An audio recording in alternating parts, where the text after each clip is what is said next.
Souvent écrits au masculin, les grands récits de l'histoire de l'art ont fait peu de cas des écrits produits par les artistes femmes.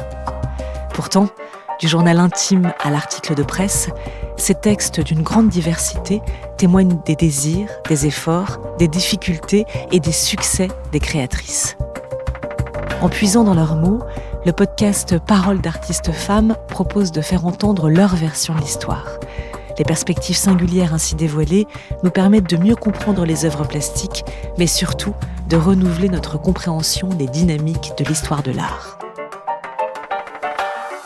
Dans cette première saison, coproduite par Aware et le Musée d'Orsay, avec le soutien du Musée Femmes, nous écouterons les artistes engagées de la seconde moitié du XIXe siècle.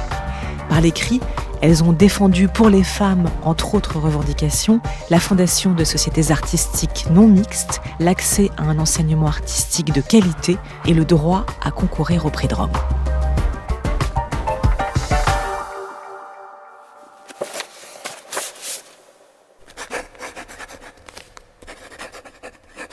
Paroles d'artistes femmes, épisode 4. Ce 4e épisode est consacré à la peintre Virginie de Montbreton, qui a mené sa carrière entre Paris et Ouessant sur la côte d'Opale. Les paysages et les humbles familles de pêcheurs de cette région l'ont beaucoup inspirée.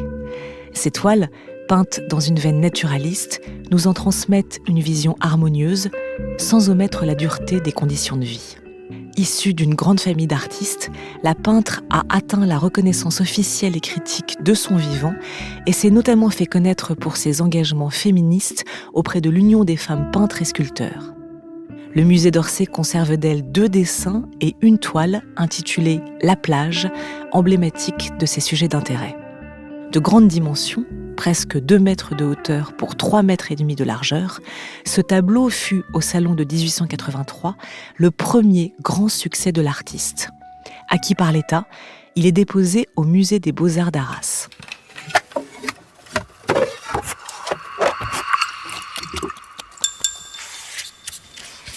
Observons-le. Assise sur une dune de sable, une femme entreprend de rhabiller ses 4 enfants après la baignade.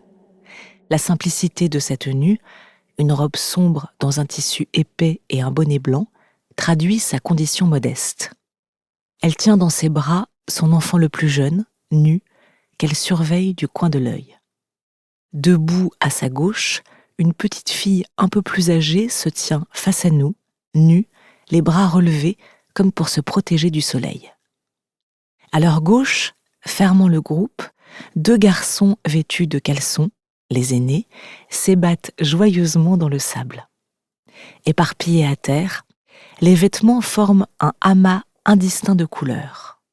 Au second plan, en contrebas, s'étend la plage avec quelques embarcations vides.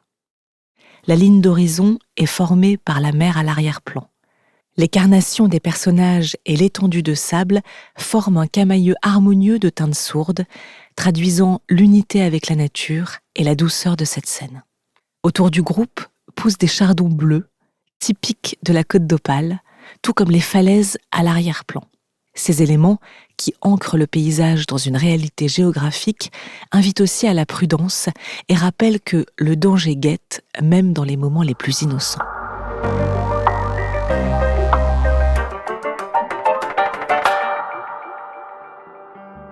En 1883, l'artiste rejoint l'Union des femmes peintres et sculpteurs, présidée par Hélène Berthaud. Des désaccords naissent toutefois progressivement entre les membres sur les orientations à prendre, et la direction de Berthaud est jugée trop autoritaire par certaines. En décembre 1894, quelques mois après avoir été nommé chevalier de la Légion d'honneur, de Montbreton est élue présidente de l'Union. La société compte alors plusieurs centaines de membres qui se réunissent chaque année pour exposer leurs œuvres sur les Champs-Élysées. Contrairement aux salons officiels, celui de l'Union est jusqu'ici ouvert à toute femme, sans présélection ni jury. À peine élue, de Montbreton explique les réformes qu'elle souhaite entreprendre dans une lettre adressée à ses consoeurs et publiée dans le Journal des femmes artistes, l'organe de presse de l'Union. Notre premier devoir est de mettre en lumière les premiers essais de celles qui travaillent sérieusement et d'attirer à nous toutes les artistes qui, par leur talent, font honneur à l'art féminin. C'est à celles qu'anime un véritable amour de l'art, que nous porterons surtout un sympathique et utile intérêt. C'est pourquoi je crois nécessaire, pour nous assurer le concours de ces laborieuses, seules capables de maintenir et de rehausser le niveau de notre société, de ne plus ouvrir nos portes à la première venue, à qui il suffisait jusqu'à présent de payer sa cotisation pour avoir le titre de sociétaire. Je n'ai pas besoin d'ajouter que le comité, chargé d'examiner le mérite artistique des postulantes, se montrera d'une grande exigence, faute de quoi le but que nous poursuivons serait manqué. De Montbreton plaide donc pour l'instauration d'un jury, se détachant de l'esprit d'ouverture dans lequel avait été fondée l'Union. Elle poursuit toutefois le combat de Berthaud pour revendiquer l'accès des femmes à l'école des beaux-arts. En 1896, elle prend une nouvelle fois la plume et publie dans la Revue des revues un article intitulé « La femme dans l'art », dans lequel elle s'attaque frontalement aux préjugés. Quand on dit d'une œuvre d'art, c'est de la peinture ou de la sculpture de femme. On entend par là, c'est de la peinture faible ou de la sculpture mièvre. Et quand on a à juger une œuvre sérieuse due au cerveau et à la main d'une femme, on dit « c'est peint ou sculpté comme par un homme ». Cette comparaison de deux expressions convenues suffit à prouver, sans qu'il soit nécessaire de la commenter, qu'il y a un parti pris d'avance contre l'art de la femme. Elle explique.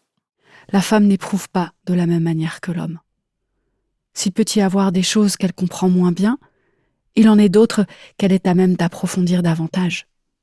Plus la femme se trouvera dans les conditions d'existence voulues pour pénétrer les sentiments humains qui la charment le plus fortement, plus son œuvre sera intéressante et forte. Et plus elle contribuera à apporter un élément particulier, de nature à compléter et à enrichir l'art de son pays.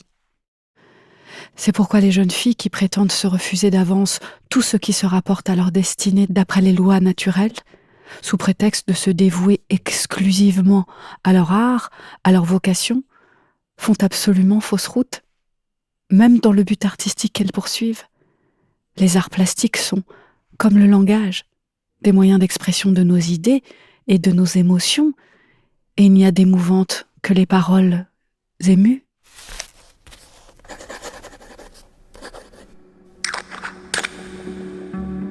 La peintre s'inscrit donc dans un féminisme différentialiste et affirme de manière catégorique « La maternité est la plus belle, la plus saine gloire de la femme. C'est le rêve d'amour ayant pris forme et s'offrant souriant à notre tendresse et à nos baisers. C'est la source intarissable où l'art féminin puisera toujours ses plus pures inspirations. » Pour de Montbreton, la maternité est donc non seulement une source d'inspiration picturale, mais aussi un aspect constitutif de l'expérience féminine. Cette vision est à replacer dans le contexte de la fin du XIXe siècle, où les femmes sont majoritairement assignées à la sphère privée et à la procréation. De Montbreton n'entend pas renier ce rôle, mais changer de perspective pour en faire une force et un marqueur de la singularité artistique des femmes.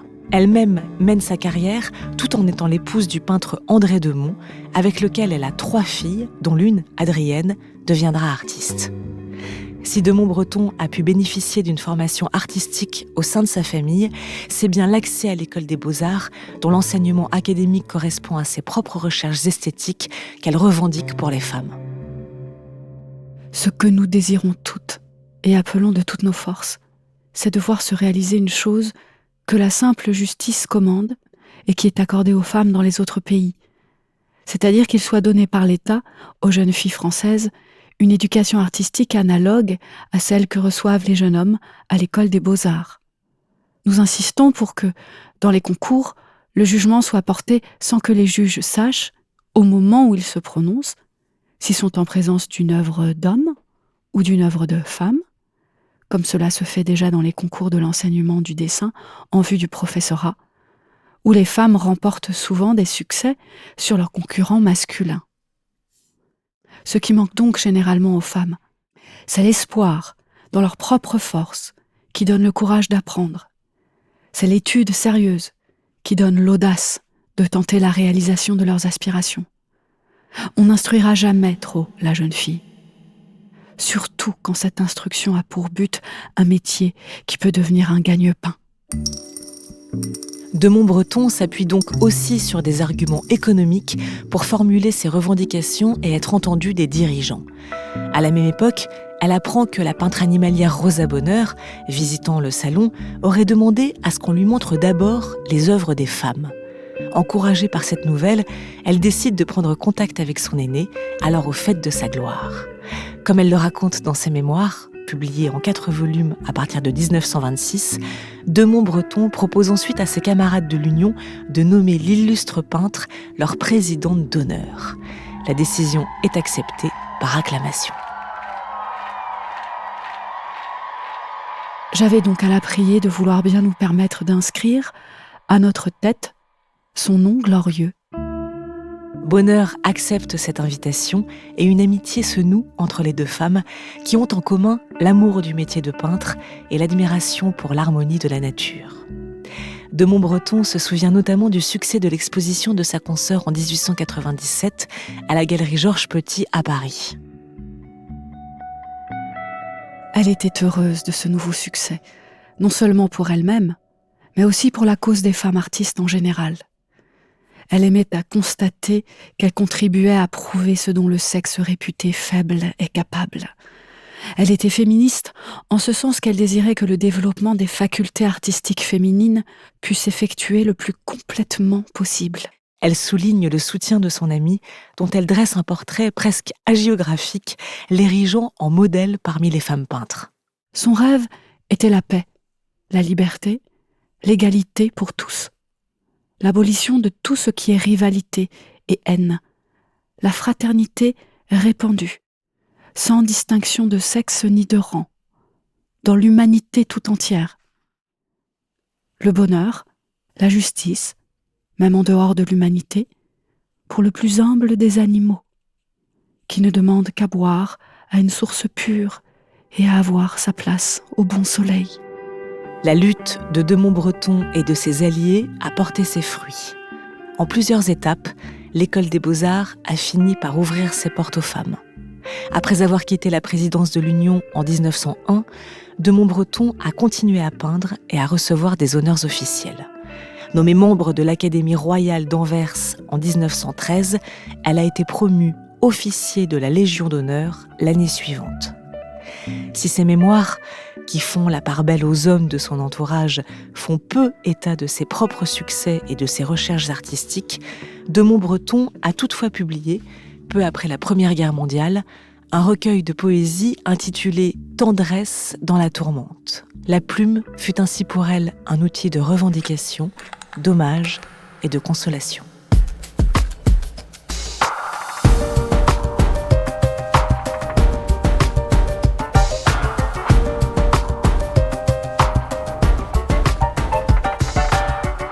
À la préparation, Mathilde Decroix avec l'équipe de Ware.